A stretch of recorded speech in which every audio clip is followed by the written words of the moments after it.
जय श्री राम। मैं हूँ आपका मित्र मनीष वैष्णव और आज आपको एक बात बताने जा रहा हूँ। आप कभी न्यूज़ चैनल खोल के देखना।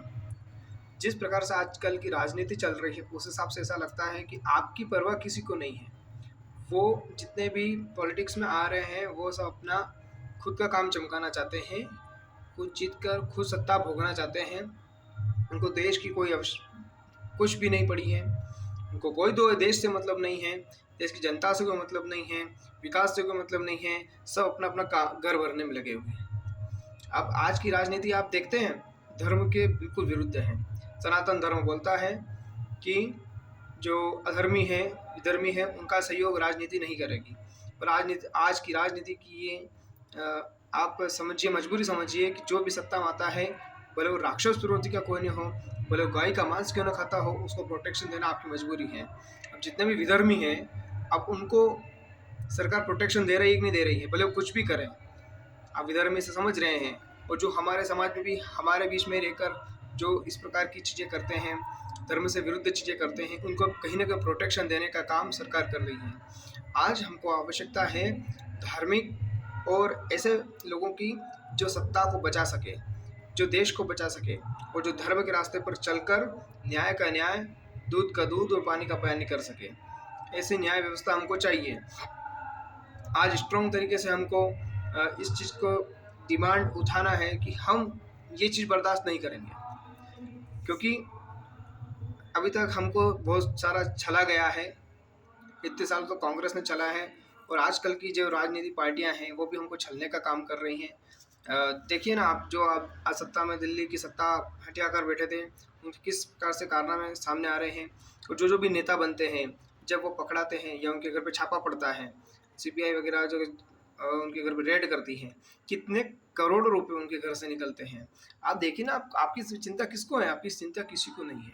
आज हमको सत्ता ऐसे हाथों में सौंपनी पड़ेगी जो वास्तविकता में कहीं ना कहीं हमारे देश को और हमको सुरक्षित करे, हमारी सहायता करो। धर्म के अनुसार पहले भी राजा हुआ करते थे, राजा के ऊपर उनके गुरु हुआ करते थे। गुरु इतने पावरफुल होते थे कि वो राजाओं को किसी प्रकार से दबाते थे, उनकी बात राजा मानने के लिए मजबूर था।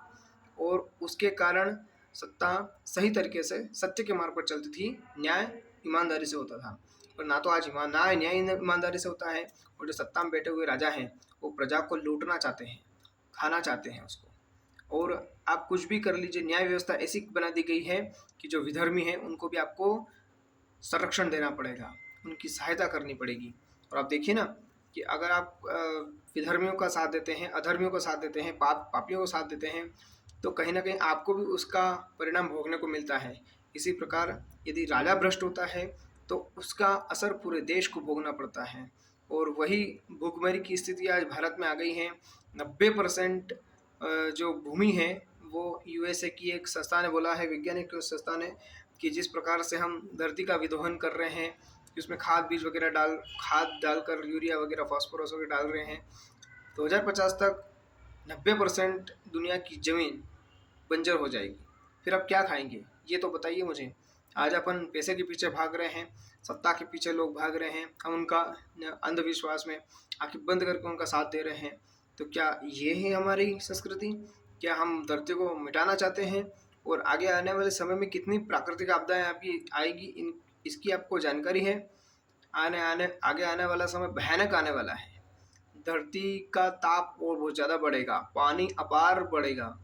और कुछ तो समुद्र के किनारे रहने वाले जिस प्रकार से ग्लेशियर पिघल रहे हैं, समुद्र के पास रहने वाले जो जितने बड़े बड़े शहर में सब डूबने की कगार पर डूब जाएंगे। ये आपके कोई बहुत सारे लोग घोषणा कर चुके हैं। मैं भविष्यवाणी मैं अपनी ओर से नहीं बोल रहा हूँ, जो विद्वान पहले कर चुके हैं उसके अनुसार बोल रहा हूँ। धरती खत्म होने की कगार पर है और नेता देश को लूटना चाहते हैं, देश धर्म को साथ देना चाहते हैं। आपको अब ऐसी सत्ता की आवश्यकता है, ऐसे मानसिकता के लोगों की आवश्यकता है जो सत्ता में आकर जनता की सेवा कर सकें और वास्तव में धर्म के रास्ते पर चलकर देश को बचा सकें। जय श्री राम। आप सभी इसका ध्यान रखिए।